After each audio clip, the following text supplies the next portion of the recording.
कौन थी वो? मैं 8 महीने की प्रेग्नेंट थी और अपनी डिलीवरी के लिए अपने मायके गई थी। माँ ने मुझे फोन पर बताया, घर के पीछे की तरफ जो खाली जमीन थी ना, वहां पर एक नया कमरा बनवा लिया है।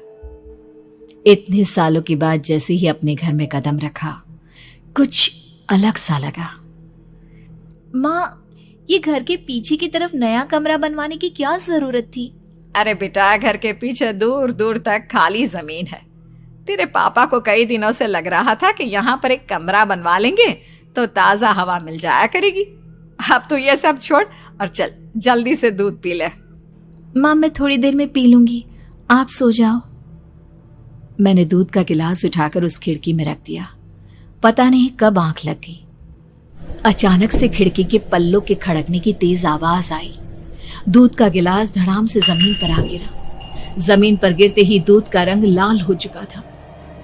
मैंने खिड़की से झांक कर बाहर देखा। चारों तरफ धूप अंधेरा था।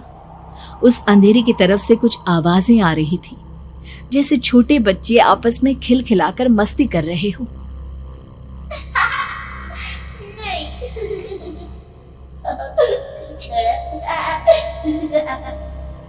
इतनी रात को इतने घनघोर अंधेरे में बच्चों की आवाज कैसे आ रही है? घड़ी में वक्त देखा तो ठीक 12 बजे थे। देखकर मैं सन्न रह गई। बुरी आत्माओं और भूतों की कई कहानियां मैं सुन चुकी थी। वक्त भी कुछ ऐसा ही था। ऊपर से मैं प्रेग्नेंट। सुना था कि ऐसे वक्त में अक्सर बुरी आत्माएं औरतों का पीछा करती है, तो क्या मेरे पीछे भी? पसीने से तरबतर बड़ी मुश्किल से, जैसे कांपते हाथों से मैंने उस खिड़की को बंद किया।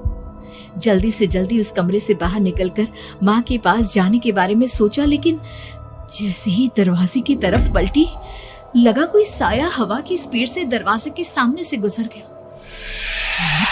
मेरे गले में अटक कर रह गई।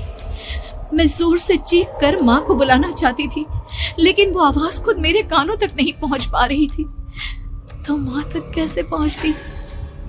खिड़की के पल्ले एक बार फिर तेज हवा के झोंके से धड़ाम करके खुल गया और पूरी ताकत से मैं चीख पड़ी। जानती थी मेरी चीख की आवाज सुनकर कुछ ही सेकंड में माँ वहां पहुंच जाएगी, लेकिन ऐसा कुछ हुआ ही नहीं। मेरा कलेजा डर के मारे फटा जा रहा था। आखिर माँ ने मेरी आवाज क्यों नहीं सुनी? इतनी गहरी नींद में तो माँ कभी नहीं सोती। ठीक पीछे खुली हुई वो खिड़की। मुझ में इतनी ताकत नहीं बची थी कि मैं पलटकर उस तरफ देख भी सकूं। हवा का एक सनसनाता हुआ झोंका उसी वक्त मेरे कानों से आकर टकराया। लगा जैसे किसी ने दबी हुई आवाज में धीरे से मुझसे कहा, चली जाओ यहाँ से। मैंने दोनों हाथ अपने कानों पर रख लिए और एक बार फिर ताकत लगाकर जोर से चीखने की कोशिश की। माँ!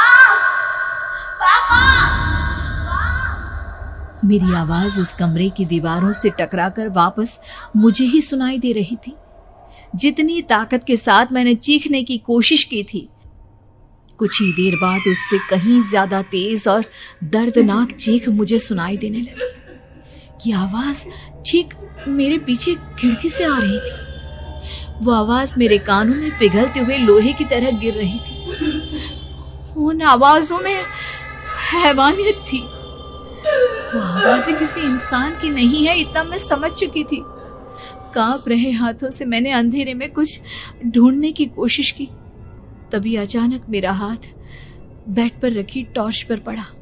किसी तरह ताकत लगाकर टॉर्च का बटन ऑन किया, लेकिन ये क्या? सामने दरवाजे पर 3 छोटी लड़कियां खड़ी हुई थी। उनके हाथ में स्टील के चमचमाते हुए चाकू थे। मैं घबराकर लड़खड़ाई और पीछे की तरफ हटी, लेकिन तब तक वो मेरे पास आ चुकी थी। उनकी गर्दन टेढ़ी थी और उनके हाथों के वो चाकू मेरे पेट को निशाना बनाने को तैयार। मैं जोर से चीखी, नहीं, छोड़ दो मेरे बच्चे को, मत मारो, मत मारो, छोड़ दो मेरे बच्चे को। सोनाली, क्या हुआ बेटा? तू इतनी डरी हुई क्यों है? उठ बेटा, क्या हुआ? हड़बड़ाकर मैंने अपनी आंखें खोली। देखा तो दिन निकल आया था। माँ मुझे जगा रही थी। मेरा चेहरा पूरा पसीने से लथपथ था। क्या हुआ बेटा, तुमने कोई बुरा सपना देखा क्या? मैं अभी तक अपने पूरे होश में नहीं थी। वो मेरे बच्चे को मार देगी माँ। वो लड़की मेरे बच्चे को। मैंने घबराकर अपने पेट को छुआ। सब कुछ ठीक था। और वो दूध जो रात को यहाँ पर गिर गया था, उसका रंग लाल हो गया था। माँ ने हंसते हुए दूध का गिलास मुझे दिखाया। तुमने दूध पिया ही नहीं, पूरा का पूरा ऐसे ही रखा हुआ है। तुमसे कहा था ना सोनाली, सेहत के लिए लापरवाही ठीक नहीं बेटा।